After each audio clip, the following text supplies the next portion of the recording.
So now I am learning how to play D&D from scratch, and I also made this channel where I'm going to solo play D&D. So I'm also making this channel for other people just beginning to play D&D. So I'm making videos while I'm still learning. Part of the learning process is to use AI to generate battle examples. So in this video, we're going to look at an AI generated battle between one human paladin, a level 1 human paladin, and that's how I'm going to start off my solo D&D adventures. And he's going to be fighting 2 kobolds, because kobolds are a common creature in D&D, so it's good to get familiar with them. So now, it's important to get familiar with all of the combatants, the human paladin right there, level 1, and the 2 kobolds right there, in this case. So, if you're just playing though, as a game, you just have to get familiar with your character, which may be a human paladin level 1. Now, we have the stats. So, these are abilities: strength, dexterity, constitution, and so on right there.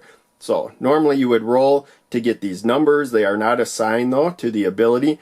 After you roll for the numbers, or you can just use pre-selected numbers, then you assign the number you want, the score, to the ability that you want right there. This number in parentheses right there, that's based on the score. So this is a modifier for strength, and that's based on the 15 right there. You can see 14 is also plus 2. And down there, and so on. You get down to 10, you're down to just 0. So it doesn't help at all if you have to roll for a modifier. But if you're quite a bit lower than 10, it could be a -1, maybe even a -2 or something. It could even hurt. Be aware of that. And proficiency, you can see all armor, shields, martial weapons. So a lot of times I get +2 to a roll because of the proficiency. This human paladin knows how to use these weapons. Comes with the longsword when you create the character. The shield and chainmail, those all come with it. You can buy, like plate mail, different weapon or whatever, but that's what it starts off with. So the AI is generally going to generate that right there. So AC, this means how hard it is to get hit. And so 16 for the chainmail, +2 for the shield. We got 18 right there. Now before we do the hit points, we're going to come down. The AI gave the fighting style, which I actually chose to do with my character because I want to make it as hard for him to get hit as possible. So defense fighting style right there adds another +1 to AC. So this character has a total AC of 19 right there. Now when it comes to hit points, so this is something you create also with your character. When you create your character, the paladin has a 10-sided dice that determines its hit point, but to begin with, you get the full 10 points at level 1 right there. And then we have the constitution, again, modifier. So could be a different number right there, depending on what your constitution is, but good chance it is 2 right there. So 10 for the dice, +2, total of 12 hit points is what this paladin has. And that's going to be pretty, pretty typical, around 12 hit points. When it comes to the higher level, so if you get level 2, you're going to take whatever your level 1 hit points were. You're going to roll a 10-sided dice, or you could just use the number 6 to make things easy. Just kind of the average number. But you'll take that, let's just say 6 +2 for 8. So you would add 8 to your level 1 hit points for like 20 hit points. And then keep doing that every time you level up. Be aware of that. So now we can lay on hands, heal ourselves. We have no use for divine sense in this scenario right there. But if we get injured, we could always heal ourselves instead of attacking something. And so when it comes to the attack, we got the long sword, +4 right there because of our strength modifier and the proficiency right there of the longsword. So if we get a hit, then we do damage. We got to roll to see how much damage we will do. Again, it's an 8-sided dice for rolling to see how much damage you do, plus you add 2 more because you're proficient with the sword right there. And the damage that is done is the slashing type damage. So now, the kobolds. You just look at the monster manual and it gives you these numbers. You can also look online and stuff, but in any case, these are assigned So we got stats. So the AC is only 12, fair amount lower than our human paladin over there, level 1, and 5 hit points. You could roll to see the hit points, roll a couple of 6-sided dice, and then add them together, and then subtract 4 from the total right there. But you could just average it out to 5 right there as well. And then the speed, which is very important for movement. Now we got the attacks. It has a dagger. It's proficient, so it's got the +4 right there. And you can roll the dice instead, and then add 2 for proficiency right there. Same with sling right there. And the AI didn't have them use slings though, so we're not going to have to worry about that. Again, pack tactics. AI didn't have them within 5 feet of each other when they were attacking me, and so they didn't get an advantage on attack roll. What advantage on attack roll means is that instead of rolling one 20-sided dice for attack, you roll 2 20-sided dice, and you use whichever number is higher. That's what advantage means. If it says disadvantage, then you would use the number that is lower of those 2 dice right there. So you still got 1 dice result, but it's either the better of 2 dice or the worse of 2 dice if it's disadvantage. So be aware of that. They got to be within 5 feet. That didn't work out in the battle that the AI did. So also kobolds, they get a disadvantage, as I just said before. Same setup there on their attack roll if they're in bright light, sunlight or whatever. So they don't like sunlight. And so we got perception checks in sunlight. And yeah, again, the AI put them in a dungeon, so we don't have to worry about that. So now, the AI usually gives a bunch more information than everything I share. And again, it says that the environment is that they're in a 30 by 30 dungeon room. So we can run at each other and hit each other pretty easily. It's dimly lit. Again, they don't like sunlight, the kobolds, and so on. They start about 20 feet away from the paladin. And so a paladin doesn't always have a longsword and a shield. But that's what the AI gave them in this case. It's letting you know where it's not a two-handed weapon, or using a one-hand weapon as a two-hand weapon. And there's other stuff that it did not include that may be included with an actual player character. So now, as long as we didn't have like a character sneaking up on other characters or whatever, attempting to, I should say, then we just have they notice each other and they all decide they want to battle. And so that's what the initiative roll is for right there. So you take a 20-sided dice and you add whatever their dexterity modifier is. So you do that for each one of the combatants. So the paladin, we have a dexterity of +1. Each one of the kobolds has a dexterity modifier of +2. It's very important to realize that's the modifier, not their dexterity score right there. But in any case, the AI automatically rolled right there. So the paladin rolled 14 plus its 1 dexterity modifier for 15. And then the kobold, number 1 right there. So I put that up higher. I'm going to call that one number 1 right there.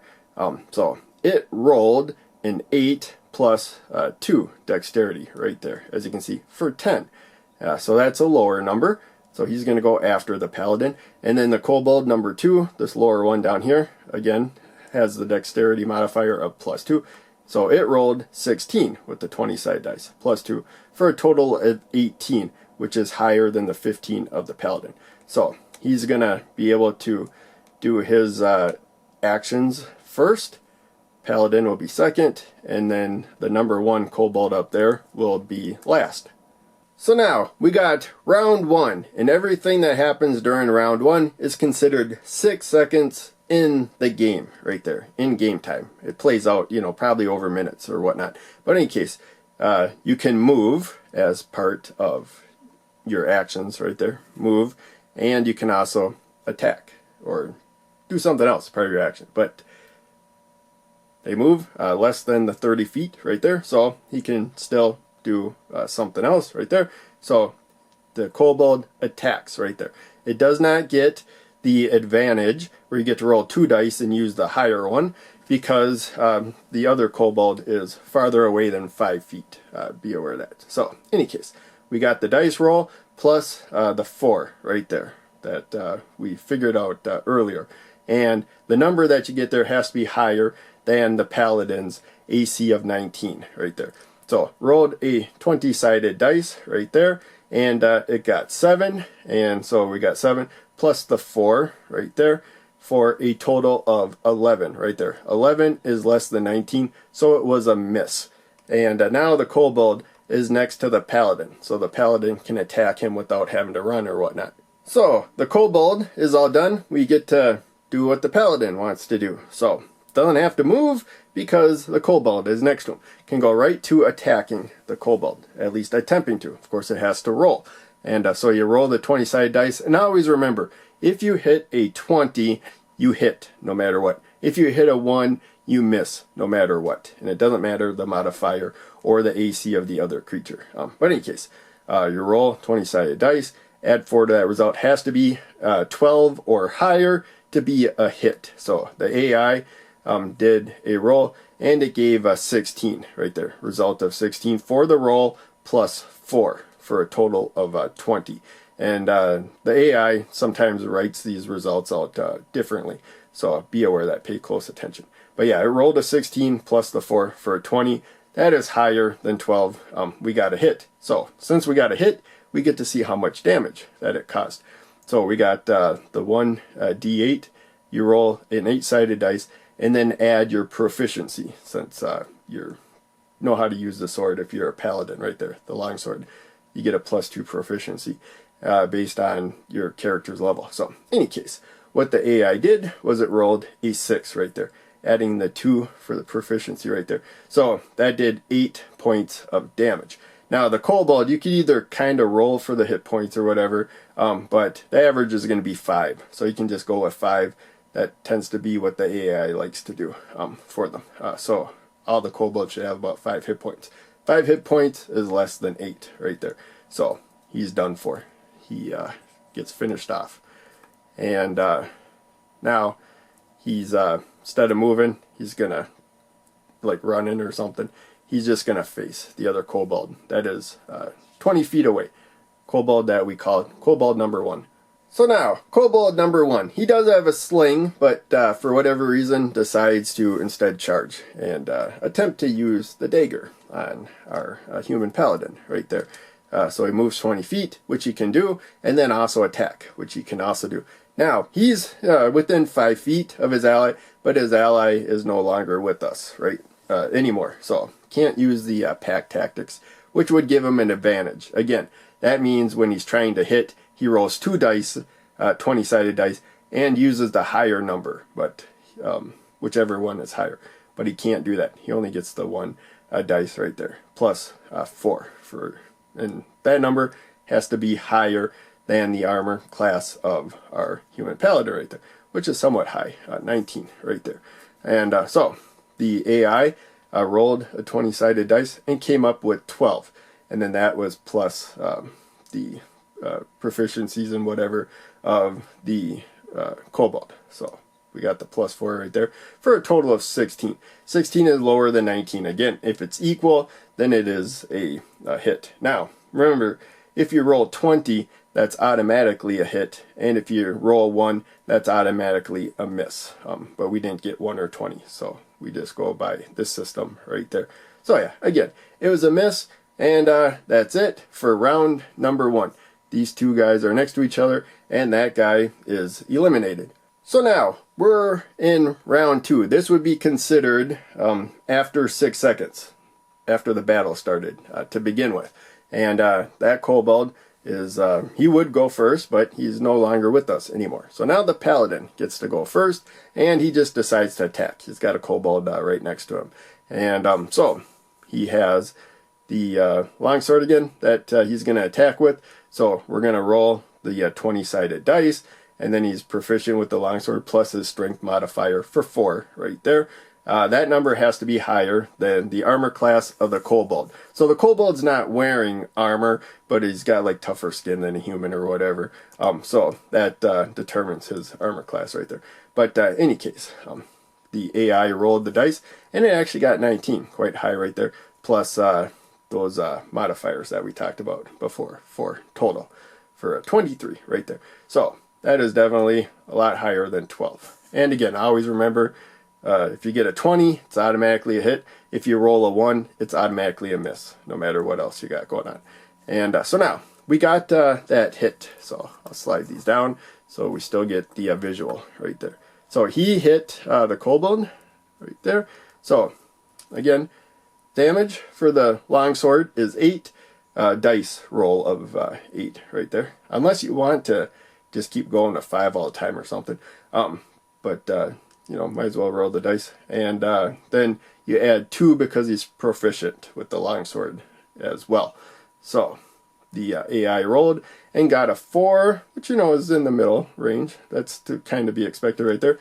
Plus the 2, as we said before, for a total of 6 damage right there. And the kobolds, if you just go by the average hit points, has 5 hit points. 6 is greater than 5, and the kobold is finished for kobold number 1 right there. So they're both done. The battle is over. So now that's really it. As I said before, I am just learning D&D from scratch. Like 2 or 3 weeks ago I started. And, you know, I got the books, the Dungeon Master Handbook, the Player Handbook, and the Monster Manuals. I got, you know, a pack. I generally put the link to that purchase places that I post my D&D stuff to. But I'm learning from scratch. If you're just going to be a player, then your DM or whatever other players will explain this stuff to you while you're playing. You know, you don't have to memorize everything, but it's better to be familiar. But I know a lot of people want to solo D&D as well, and so hopefully I come up with a system that works for you as well. Again, the AI, I don't plan to have AI do everything, but I run scenarios through AI. You just ask it questions, say like what are the dice rolls for a level 1 human paladin, level is important, versus 2 kobolds. The kobolds already are assigned their stats, you know, in a battle. You could say in a dungeon, out in the sun, or whatever. You could write different scenarios, and it will come up with the system right there. And if that doesn't work out quite perfectly to what you want, you just refine the question until it does give you information you want. But this is more for learning this stuff right here. Getting an actual example is a lot quicker way to learn the material than just trying to read it from the book alone. So, in any case, hope you enjoyed the video. Thanks for watching. Make sure you check out one of the other videos I'm posting to the screen, and check out links down below in the description. They all help out a lot. I'll see you in the next video.